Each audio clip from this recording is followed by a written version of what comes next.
అనే కదా ఇప్పుడు మా అహం బ్రహ్మాస్మి అనే మాటలో నేను బ్రహ్మనై ఉన్నాను అన్నాడు, నేను జీవుణ్ణై ఉన్నాను అల్లా. ఎవరన్నది? వేదం. వేదం కాదమ్మా.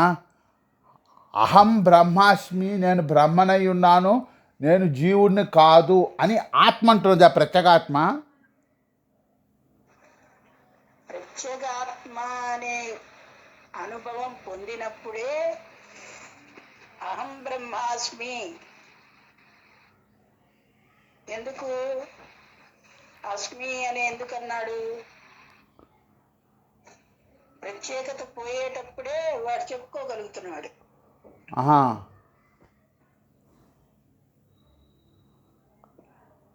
ఫస్ట్ తత్వమసి అంటాడు. అది అది అనుభవానికి వస్తే ఇప్పుడు మీరు వేసే ప్రశ్నలు ఏది రావు. అది ఆ తత్ అనేది బ్రహ్మమే, త్వం అనేది ప్రత్యేగాత్మ. అదే మరి ఆ బ్రహ్మతత్వాన్ని గ్రహించాలండి. ముందు త్వం పదార్థ విచారణ చేయాలమ్మా. త్వం పదార్థ విచారణ. త్వం అంటే ఏంటి? త్వం అని అంటే నేను. ఇప్పుడున్న నేను త్వం పదార్థ విచారణ చేసి ఈ వాసనలన్నీ వాడి మీద పడ్డాయి, అవన్నీ తొలగించుకుంటూ రావాలి. అసి తత్తు త్వము అసి అన్నాడు కదా, తత్వమసి. తత్తు త్వము అసి, అది నీవే అయి ఉన్నావురా అన్నాడు. అదంటే బ్రహ్మం. మరి ఏంటి? మరి నేనంటే ఎవరు? నేను జీవుణ్ణి కాదు. బ్రహ్మాన్ని అనుభవం పొందకుండా పద విచారణ అందదు. పదం యొక్క లక్ష్యం మీద పెట్టినా కుదరదు. అది సమాధి పూర్వం ఒక నిశ్చయంట, సమాధి తర్వాత నిశ్చయం వేరుట.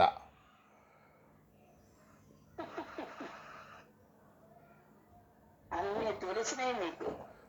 సమాధి పూర్వ నిశ్చయం ముందు పరోక్ష జ్ఞానం తెలియాలమ్మా, అపరోక్షం తర్వాత.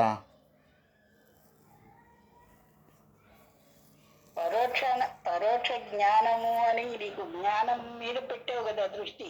అవునమ్మా. ఇప్పుడు జ్ఞానమే కదా. నువ్వు ఎన్ని రకాలుగా నీ స్థూలంతో ఎక్కడెక్కడ తిరిగినా నీ బంధుత్వం తెలుసు, నీ మిత్రత్వం తెలుసు, నీ యోగత్వం తెలుసు, నీ జ్ఞానం తెలుసు. జ్ఞానం తెలియదమ్మా. ఇప్పుడు మరి యోగిగా నువ్వు దత్తాత్రేయ ఆశ్రమానికి వెళ్ళానంటున్నారు కదా. వెళ్ళాను. అప్పుడు బంధత్వం ఏమిటి అక్కడ విచారించుకుంటే? ఏముంది? గణపతి సచ్చిదానంద స్వామి, గణపతి సచ్చిదానంద స్వామి వారు వచ్చారు హైదరాబాదు. వారు కొత్తగా ఆశ్రమం కట్టారు. ఆ పాత ఆశ్రమం కాలిపోయింది, షార్ట్ సర్క్యూట్ వచ్చి కొత్త ఆశ్రమం కట్టారు. చాలా బాగా కట్టారు. మైసూర్లో లాగా ఉంది. అది శంకుస్థాపన చేసి ఉగాది నుంచి శంకుస్థాపన కాదు, ప్రారంభోత్సవం చేయడానికి వచ్చారు. అక్కడ అనేకమైనటువంటి దత్తాత్రేయుల వారు, దక్షిణామూర్తి విగ్రహాలు ప్రతిష్టాపన చేశారు. అక్కడ ఔడంబర వృక్షము, గురుపాదుక, గురు సదనము, పెద్ద పెద్ద ఇంటర్నేషనల్ లెవెల్లో పెద్ద పెద్ద ఫ్యానులు ఉన్నాయమ్మో. ఎంతెంత రెక్కలు ఉన్నాయో వాటికి. మన కొబ్బరి చెట్టు మట్టాలంత రెక్కలు. రెండే వేశారు పెద్ద హాల్కి. భలే గాలి వస్తున్నది ఒక్కనే. అక్కడ గాయత్రి జపమును మధ్యాహ్న సంధ్య చేయటానికి ఇక్కడ సంధ్యావందన గ్రూప్ వాళ్ళు ఉన్నారు. ఇక్కడ శతకోటి గాయత్రి సంకల్పం వాళ్ళు అనబడి వెళ్ళాం. వెళ్ళి వాళ్ళతో పాటు కూర్చున్నా, గాయత్రి జపం చేసుకుంటూ.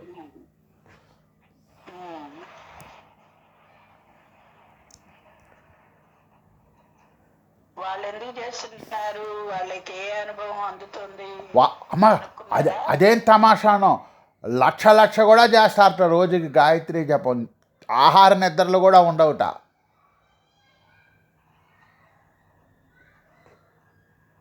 అలాగే ఎలా చేస్తారో నాకైతే తెలియదు. రోజుకి అసలు అలా ఆ జపం మీద ఉంటే అసలు వాళ్ళకి ఏమీ తెలియదుట. పాలు కూడా తాగరు ఆఖరికి. అలా చేస్తూనే ఉంటారట జపం మానసికంగా. గాయత్రి మంత్రానికి ఎన్ని అక్షరాలండి? 24 అక్షరాలమ్మా. మరి మన తత్వాలన్నీ 24. ఇప్పుడు వాళ్ళు చేస్తున్నారంటే ఒక్కొక్క తత్వానికి ఒక్కొక్క అక్షరం లయం అయిపోతూ ఉంటాయి. అప్పుడు నీకు ఆకలి ఇవి ఏం తెలుస్తాయి? ఇక అది అవును. ఒక్కొక్క గణానికి 5 ఉన్నాయి కదా. అవునండి. కర్మేంద్రియాలు జ్ఞానం వాళ్ళన్నీ ఆ యొక్క అక్షరమాల చేత ఆ, వాటి తత్వాలన్నిటినీ ఆ, గ్రహించగలిగిన శక్తితోటి వాళ్ళు ఆత్మగా ఆ, నిలబడగలుగుతున్నారు. ఆ. అన్నీ లయమైపోతున్నాయి. లైవ్ అయిపోతున్నాయి. మరి ఆ శక్తి రావాలంటే గురువుని నమ్మాలా వద్దా? నమ్మాలమ్మా. మరి మనమేమో గురువుని నమ్మట్లేదు. గురువు గారిని నమ్మాలమ్మా. స్వాధీనం అవుతుంది. గురువు గారిని నమ్మాలి, మనకెట్లా గురువాక్యం పట్టుకోవాలి. మరి నమ్మకం లేనప్పుడు లేదమ్మా, గురు సాక్షాత్ పరబ్రహ్మ. అదే మరి మనము శుద్ధ గ్రహణ శక్తే గాని అనుభవ గ్రాహ్యం లేదు కదా. ఆ అనుభవం మనకి రావట్లేదమ్మా. శక్తిపాతం చెయ్యాలి ఎవరన్నా.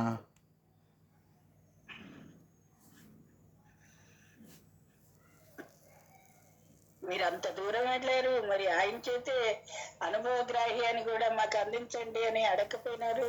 వాళ్ళే ఇస్తారమ్మా. వాళ్ళు మన్ని సంధ్యావందనం చేసి గాయత్రి జపం చేస్తే, గురువు గారులే జపం చేస్తే, గాయత్రి జపం చేస్తే మర్చిపోయా, ఒక ఆయన చెప్పాడమ్మా నాకు, పరమహంస యోగానంద గారటండి, చాలాసేపు ధ్యానం చేశారట.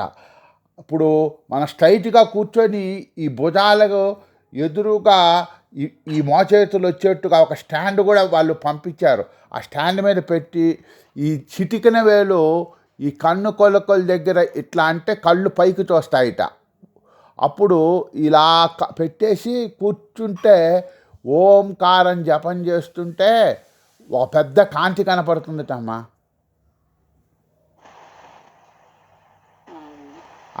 మరి అది ఎంత నిజమో నాకు తెలియదు.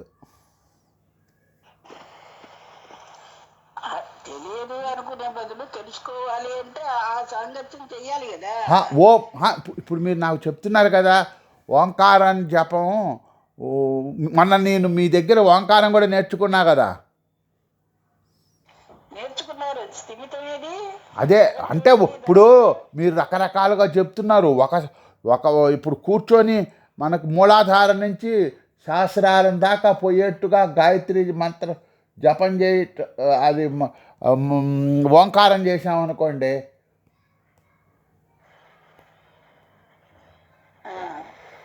ఈ షట్చక్ర భేదనం అయిపోయి సహస్రారంలో అక్కడేమో శివుడు ఉంటాట, మూలాధారంలో శక్తి ఉంటుంట. శివశక్తి ఐక్యరూపిణి లలితా సహస్రనామంలో హార్ట్ ఆఫ్ ది మంత్ర అట.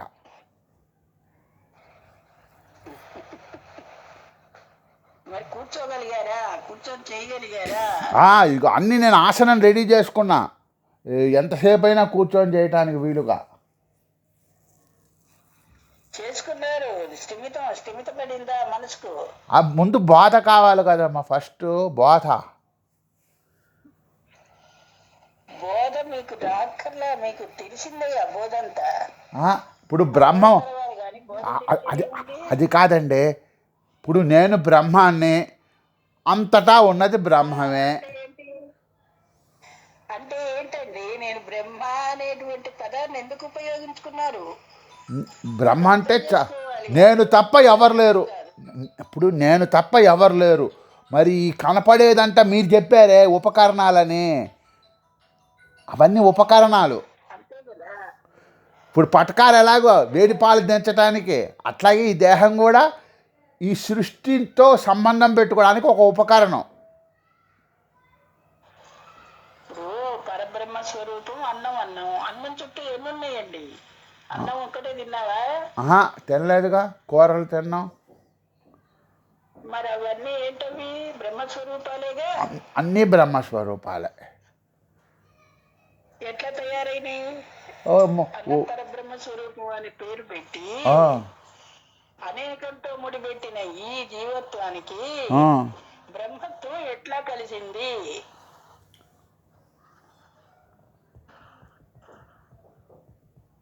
అదే కదా మరి శరీరం అనేది, శరీరానికి ఇంద్రియాలు అనేవి, సంస్కారం అనేది, ఆ, స్థూలం అనేది, సూక్ష్మం అనేది, కారణం అనేది, ఇన్ని ఉన్నాయి.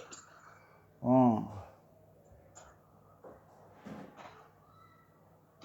నీకు అర్థం అవ్వాలి అంటే అర్థం అవుతుంది, కానీ అనుభవం ఇది. అన్నం తిన్నాను అంటాం కానీ ముందు పరోక్ష జ్ఞానం తెలుసుకొని అపరోక్షం చేసుకుంటాను. ముందు పరోక్ష జ్ఞానం. మరి ఇప్పుడు అపరోక్షం అంటే ఏంటి, పరోక్షం అంటే ఆ, ఏంటి? అపరోక్షం అంటే ఈ విన్నది నాకు అనుభవంకి రావటం. ఇప్పుడు నువ్వు తిన్నవన్నీ అనుభవానికి వచ్చి జీర్ణం అయినాయా లేదా? అయినాయమ్మా. మరి ఏకంగా ఒకటే వదిలిపెట్టాం. ఆ, ఒక ఇంద్రియం నుంచి ఆ, ఒక ఇంద్రియం నుంచి అనేకం స్వీకరిస్తే ఆ. ఒక ఇంద్రియం నుంచి ఒకటే వదిలిపెట్టాం. అవునమ్మా. ఎట్లా జరిగిందండి లోపల? అదే అదే చిత్రం. పరోక్షమా అపరోక్షమా? పరోక్షమే, అపరోక్షమే. మరి ఎట్లా గ్రహించారు? ఎట్లా అపరోక్షం ఎక్కడ మారింది? పరోక్షం. అందుకే కదా త్వం తత్ త్వం అసి. ఆ గ్రహించిందే బ్రహ్మం అంటారండి.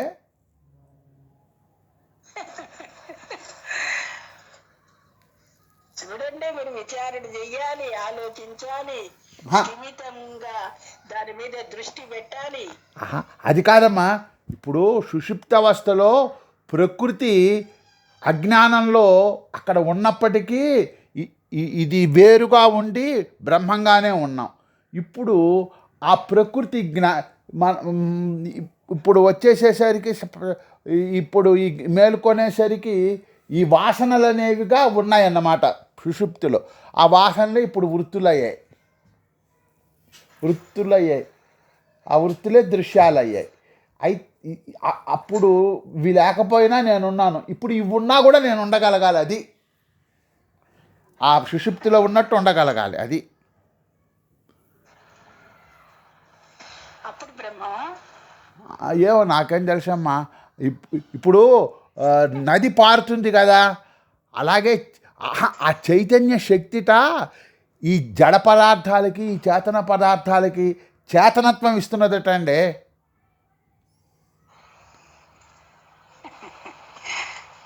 చాలా అండి అంటున్నారు. మీరు అనుభవం పొందండి. ఇంత మటుకు చెప్పుకునేది వేరు, చేసేది వేరు, తిన్నది వేరు, తినేది వేరు, అరిగేది వేరు, మరి ఇంటున్నారా లేరా? అది కాదమ్మా. ఇప్పుడు మీరు చెప్పినట్టే ప్రతి వాళ్ళు మంత్రం చదివి అహం బ్రహ్మస్మని సమాధిలో పొందారనుకోండి, మరి ఈ బోధంతా ఎందుకు చెప్పినట్టు? మనకి ముందు తెలుసుకోవటం అవసరమనే కదా. మరి ఇప్పుడు తెలుసుకున్నారు కదా మీరు. తెలుసుకోవాలా? అదేగా వచ్చింది. ముందు తెలుసుకోవాలమ్మా. తెలుసుకోవాలా? తెలుసుకున్నారండి. మేము తెలుసుకోవాలా? ముందు తెలియదు. మాయకు లోబడే ఉన్నాం. మాయకు అతీతంగా ఉండి తెలుసుకుంటున్నారు. ఇది మాయ అని తెలుసుకున్నారు, కానీ అనుభవం లేదు. మేము మాయ అనేది కూడా తెలియదు మాకు. మేము వచ్చాం గురు దగ్గరికి. జరువు సమానమే. తెలుసుకున్నా, ముందు తెలుసుకున్నా, వెనక తెలుసుకున్నా బ్రహ్మం బ్రహ్మమే. అది ఇప్పుడు బ్రహ్మానుభవం చేత తత్వమసిలో ఉండగలుగుతాము అన్నారు. ఇప్పుడు ఆ తత్వమసిలో ఉండటం వల్ల పరిపూర్ణుడు. ఇప్పుడు తత్వం బ్రహ్మానుభవంతో తత్వమసిలో ఉండగలుగుతాము. మరి అది ఆ బ్రహ్మానుభవం ఎలా వస్తుందన్నారు? మా కదలకుండా కూర్చొని మంత్రజపం చేస్తుంటే వస్తుందని చెప్పారమ్మా. కదలకుండా కూర్చోమని వాడు చెప్పక్కర్లా, ఆ. నీ మంత్రమే నీ చేత కదిలించకుండా చేస్తుంది. ఆహా. నువ్వు విశ్వాసం పెట్టుకోవాలి కదా. దేని మీద? బ్రహ్మం మీదమ్మా? గురువాక్యం మీద. గురువాక్యం మీద. గురువు గారు ఏం చెప్పారు? నువ్వు దేహం కాదు బ్రహ్మం అని చెప్పాడు. మరి అదే కదా. అప్పుడు నేను బ్రహ్మని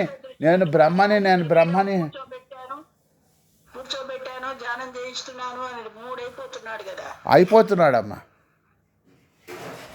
మరి అట్లా కాకుండా ఉండాలి.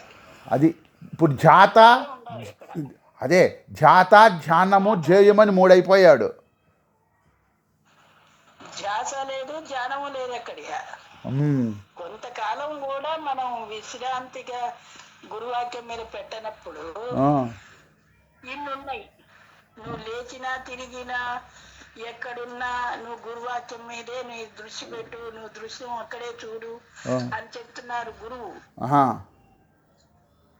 ఈ దృశ్యం తన్నాసం నీకు కనపడేదంతా లేదురా, నీకు నీ గురువాక్యమే కనపడాలిరా, ఎక్కడికి పోయినా ఎక్కడున్నా ఏం చేసినా అని చెబుతుంటే మనకి ఆ అనుభవం పొందినటువంటి పరోక్ష జ్ఞానాన్ని పట్టుకుని ఏలాడుతుంటే అపరోక్షం ఎలా అందుతుంది?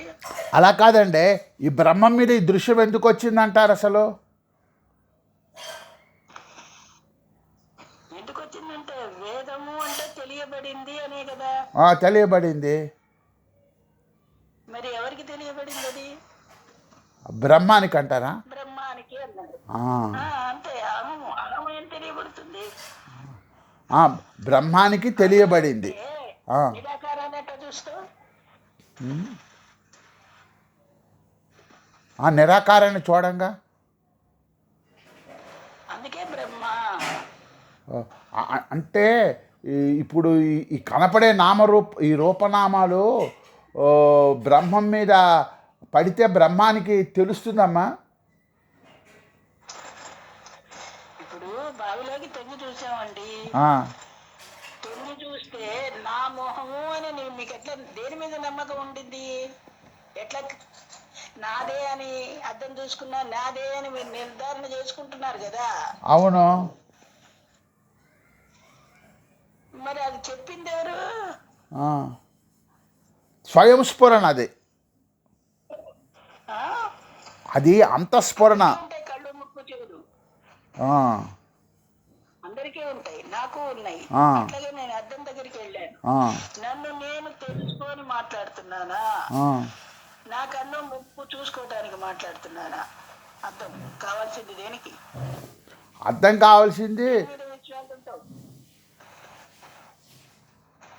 కావాల్సింది రూపనామాలు చూసుకోవడానికే. అంతేగాని రూపనామాలు విడిగా కనిపించవు కదా. నీ రూపం నీకు కనిపించదు కదా. కనిపించదుగా. మరి ఆత్మ ఈ రూపమే కనిపించినప్పుడు ఆత్మ ఎట్లా కనిపిస్తుంది? ఆత్మ కనిపించదు. అదండి, ఈ ఆత్మకి ఆత్మ అయిందా ఇప్పుడు? ఏమో ఏంటో నాకు తెలియదు. అసలు నాకేం తెలియదండి, ఇప్పుడు అర్థం కావాలి.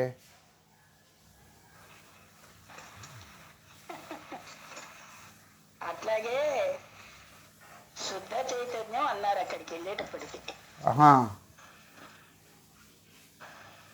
అశుద్ధము అంటే అద్దం మీద మరక ఉంటే నీ బింబం నీకు కనపడదు. అట్లాగే భావ ప్రకటనలో ఆత్మ వైపు నీకు గనక భావన చేసే అధికారివి నువ్వే, బ్రహ్మవి నువ్వే. నువ్వు ఏ రకమైనటువంటి భావన, యద్భావం తద్భవతి. నేను రూపం లేనివాడిని, నామం లేనివాడిని. అంత ముందు నుంచుంటే నా రూపం, నా భావం కనిపిస్తుంది తప్ప ఆత్మ కనిపించట్లేదు కదా. కనిపించట్లేదు. మరి నా రూపం, నా భావం అద్దానికి సంబంధమా? కాదు, అద్దానికి సంబంధం కాదు. అట్లాగే పదార్థం ఆ, ఈ బ్రహ్మ అనేటువంటి స్థితిలో ఆ, ఈ రూపనామాలనేవి ఆ, శాశ్వతం కాదు. ఆ, శాశ్వతం కాని దాని దగ్గర కూర్చొని ఆ, నా రూపమని నమ్మినట్టుగా ఆ, ఆత్మకి రూపనామాలు లేవు. లేవు. అది బ్రహ్మస్వరూపం. బ్రహ్మస్వరూపం. స్పష్టంగా చెప్పారు. ఆ, నాకు తెలియబడింది అన్నారు అనుభవజ్ఞులు. ఆ, అంతా బ్రహ్మమే అన్నారు. ఆ, అయం ఆత్మ బ్రహ్మ, ఈ ఆత్మే బ్రహ్మ ఆ, అన్నారు. ఆ, ప్రజ్ఞానం బ్రహ్మ, ఈ ప్రకృతి కదలనటువంటి ప్రకృతి ఇంత వికసించి ఇంత ఆనందాన్ని ఇస్తుంది. ఆ, ఆత్మేమో కనపడదు, ఆహా, ఆత్మేమో దర్శనం కాదు, ఆహా, జ్ఞానం. ఆ, నీ జ్ఞానం నీకు దర్శించినంత ఆనందపడిపోతూ హాయిగా ఉంటున్నావే, ఆ, ఎక్కడ ఏదో తెలుసుకుంటూ హాయిని కోల్పోయే చోటు తెలుసుకుంటున్నావు, హాయిగా ఉండే చోటు తెలుసుకుంటున్నావు. ఆ, ఈ విధంగా తెలిసి తెలియని మాయలో పడ్డావు గాని అంత నేనే అనేటువంటి మాయని దాటలేకపోతున్నావు. ఆ.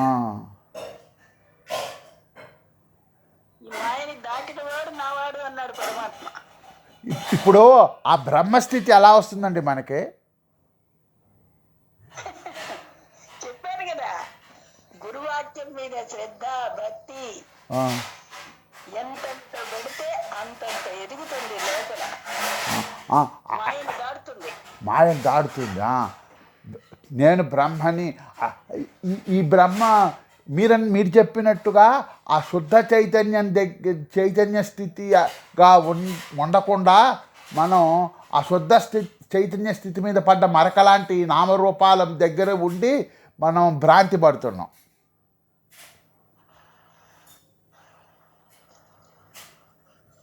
భ్రాంతి అంటే ఏంటి?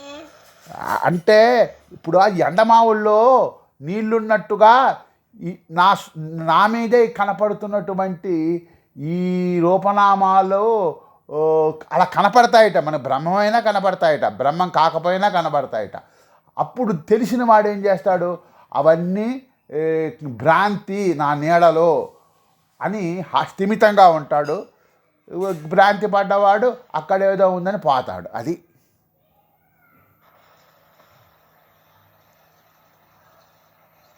చక్కగా చెప్పారు. ఇప్పుడు బ్రహ్మానుభవం మీద దృష్టి పెట్టండి మీరు కూడా. పెడతానమ్మా, పెడతాను. ఇప్పుడు భ్రమపడని వాడికి ఉంటాడు. అప్పుడు భ్రమ అంతా వాడిలో లయం అయిపోతుంది. వాళ్ళలో లయమైపోతుంది. ఆకాశంలో నీరు నిప్పు గాలి ఉందని ఎట్లా తెలిసింది? జ్ఞానం వల్ల. ఆకాశవత్ బ్రహ్మ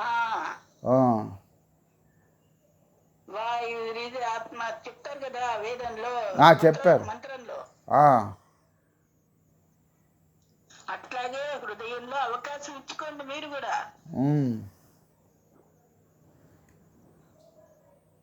ఆకాశవంతం హృదయాన్ని విశాలపరుచుకోండి.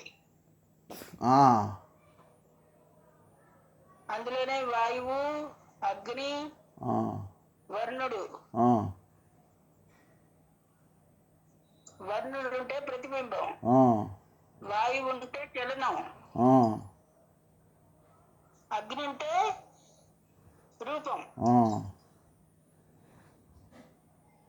ఇప్పుడు రూపం గాని చలనం గాని దృశ్యం గాని ఎక్కడ భూమిని ఆకర్షించిందా? ఆకాశం ఆకర్షించిందా భూమిని?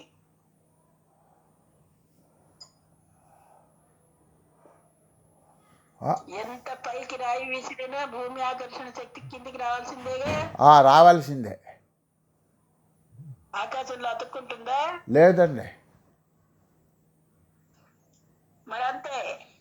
ఆ, నీ సంకల్పం మాత్రం చేస్తే బ్రహ్మనవుతానంటే అయ్యే పని కాదు ఇక్కడ. ఆహా.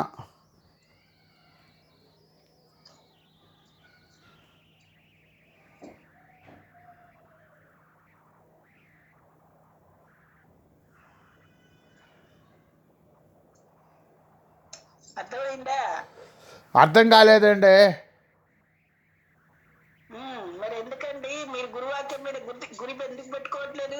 ఇప్పుడు మీరు అన్నారు కదా, తేలిపోయింది కదా. ఒక పలుకు పైకి ఎగిరితే భూమికి ఆకర్షిస్తుంది, ఆకాశం ఆకర్షించదు అన్నారుగా. మరి ఇంకే అలాగే బ్రహ్మమేమి ఆకర్షించదు, బ్రహ్మమేమి ఆకర్షించదు. అది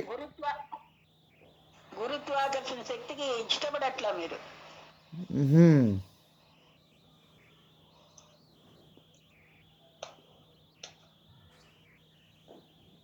గురి పెట్టి బాణం ఎక్కడికి పోవాలంటే అక్కడికి పోతుందా పోదా? గురుశక్తి ఎక్కడ పడితే అక్కడికి వెళ్ళిపోతుంది. మరి అది అప్పుడు భూమి ఆకర్షణ శక్తి ఎక్కడుంది? భూమి ఆకర్షణ గురువుకే ఉంది. మరి ఆ భ్రమని మీరు పెట్టుకుంటున్నారే తప్ప బ్రహ్మను కాలేకపోతున్నారు. అది గురుత్వాకర్షణ శక్తి తక్కువగా ఉంది.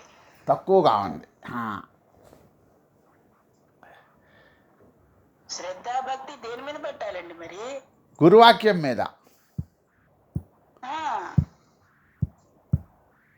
అహం బ్రహ్మస్మి చూడలేకపోతున్నారు. ఇప్పుడు అహం బ్రహ్మస్మిలో అహం అంటే అయమాత్మ బ్రహ్మ అంటే అదే ఈ చిన్న నేనే ఆ పెద్ద నేను.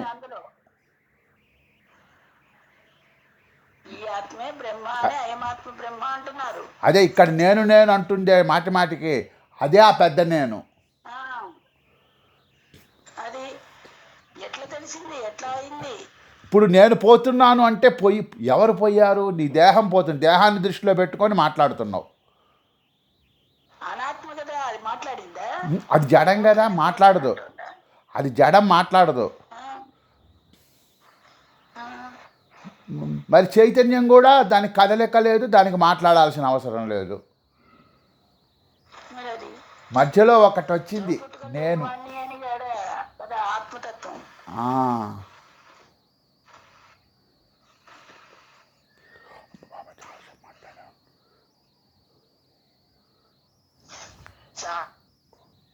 చాలా బాగా విచారణ అందుతోంది కదా మీకు.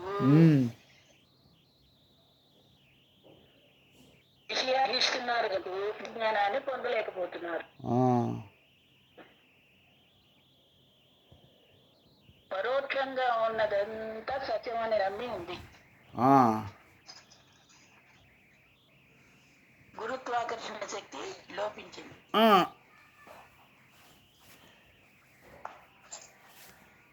హలో హలో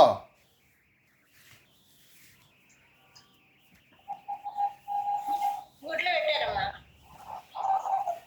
మూట్లో పెట్టారు అంటే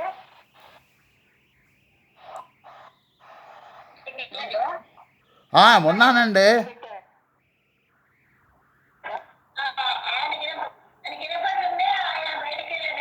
వెళ్ళలే, ఉన్నాను.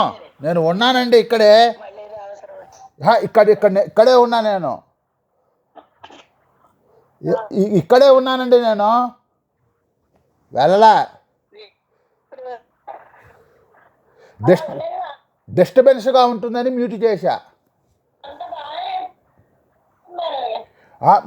మా ఇంటి వైపు, మా వైపు నుంచి శబ్దాలు ఏమన్నా వస్తాయేమోనని మ్యూట్ చేశా.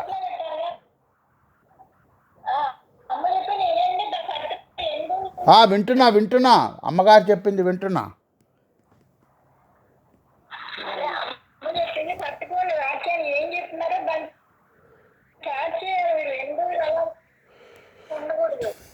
అట్లాగేనండి.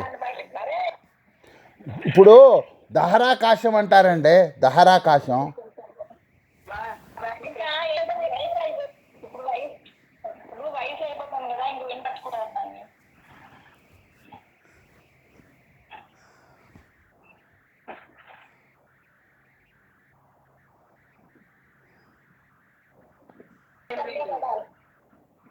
బలగానికి ఇంట్రెస్ట్ అయినా మనం కలుద్దాం.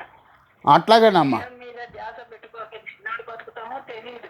ఆ, కనీసం మ్యారేజ్ పరిస్థితి అయినా మనం ఆచార విషయం నిద్రావస్థలో ఉన్నటువంటి ఆ ప్రకృతి గుణాలన్నీ జ్ఞానంగా మనకు అందిస్తాయి. ఆ, ప్రకృతి అంటే ఆ, జ్ఞాన స్వరూపం. ఆ, అది ఏమిటి అంటే ఇప్పుడు పువ్వు పుట్టింది, అది పువ్వుగా తయారవడానికి ఎన్ని రకాలుగా మార్పులు చెందిందో